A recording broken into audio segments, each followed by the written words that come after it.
Rachel Reeves is a robot along with the rest of the Labour Party and constantly repeats herself. Today in the House of Commons, Rupert Lowe came at her and let his frustration out as a row erupted. Lowe stated that the public sector is the problem, not the private sector. He also stated, her assault on British business will have serious consequences in this country. In today's video, we will watch and react whilst also going over all of the latest news from up and down the country. But first, hit the like button and subscribe to the channel and join our fast-growing community. Just a quick one to say we have new Make Britain Great, again t-shirts available on our store. Go grab them now. They are available at britishstand.com or check the link in the description. Firstly, Keir Starmer has ruled out the return of the 2,500-year-old Elgin Marbles to Athens ahead of the Greek Prime Minister's visit to Downing Street this morning. This is despite reports that negotiations to reinstall the ancient sculptures to Greece are well advanced, and a deal could be imminent.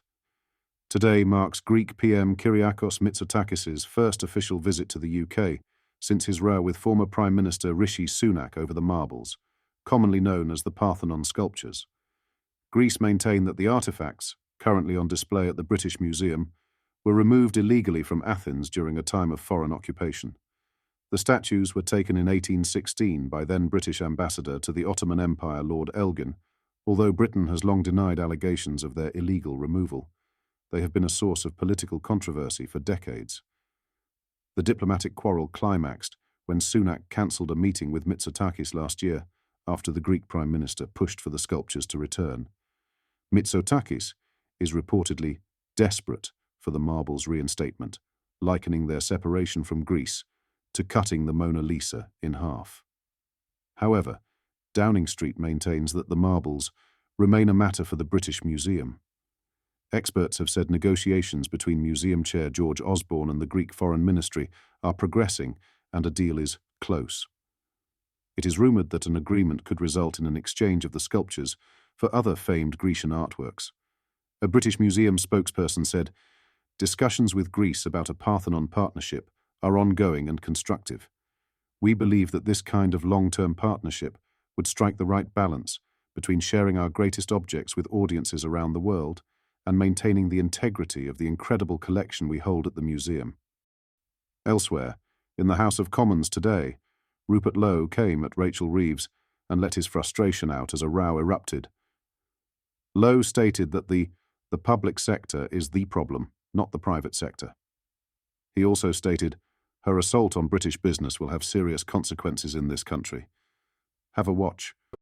Thank you, Mr. Speaker. Rather depressing listening this morning. I can't help this repetition of 22 billion black hole. We're dealing with very serious matters like people's employment. Ultimately, I hear the Chancellor talking about a central planning agenda. It's the public services that are the problem. They're wasting money. Please, can we please seriously consider this? Will she accept if the economy turns down next year, she's made a mess of it, which surely it will? Chancellor.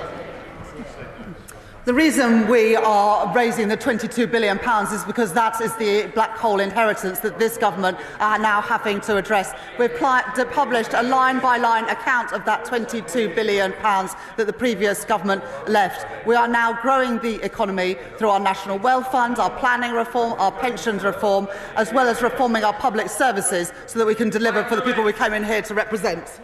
What are your thoughts on this? Let me know in the comments. In some other news, a piece of unexploded ordnance has been discovered along Portsmouth's seafront, prompting immediate evacuations and the establishment of police cordons in the South Sea area. The discovery was made this morning by workers from the South Sea Coastal Scheme, leading to swift action from emergency services. Hampshire Police are currently on scene at Pier Road, where multiple cordons have been put in place around Clarence Esplanade. The incident has triggered the closure of several prominent seafront attractions, with authorities urging the public to avoid the area whilst disposal operations are carried out. Emergency services remain at the scene, working to ensure public safety in the affected areas. Several key locations have been evacuated as part of the safety measures, including Blue Reef Aquarium, the D-Day Museum, and Clarence Pier. Parts of South Sea Common have also been included within the cordon zone. Hampshire police have confirmed that no residential properties have been affected by the evacuation orders. The cordons remain in place around the Clarence Esplanade area, where sea defence works were being carried out at the time of the discovery. Members of the public and visitors are being directed away from these popular attractions, whilst the incident is being dealt with by specialists. A spokesperson for Hampshire and Isle of Wight Constabulary said, "We are working with our partners in the explosive ordnance disposal team to dispose of the item safely. We are urging members of the public to please avoid the area while this is carried out," the police statement continued. The force confirmed they will provide updates once the cordons have been lifted. Local businesses have taken to social media to inform visitors about the emergency situation. Lastly, the Princess of Wales joined Prince William at Kensington Palace on Tuesday to welcome the Emir of Qatar and his wife, Sheikha Jawahar, as part of their state visit to the UK. This was Kate's first major public appearance since completing cancer treatment in September, marking a significant return to royal duties. For the occasion, Kate wore a maroon coat dress by Sarah Burton for Alexander McQueen, paired with a matching hat from Sahar Millinery. The colour choice was a subtle tribute to Qatar's flag. She accessorised the outfit with a pearl necklace, possibly in honour of the late Queen Elizabeth II, who once owned the piece. Kate's brunette hair was styled in an elegant chignon, completing her sophisticated look for the event. Queen Camilla was notably absent from the ceremony after withdrawing on Monday evening due to a persistent chest infection.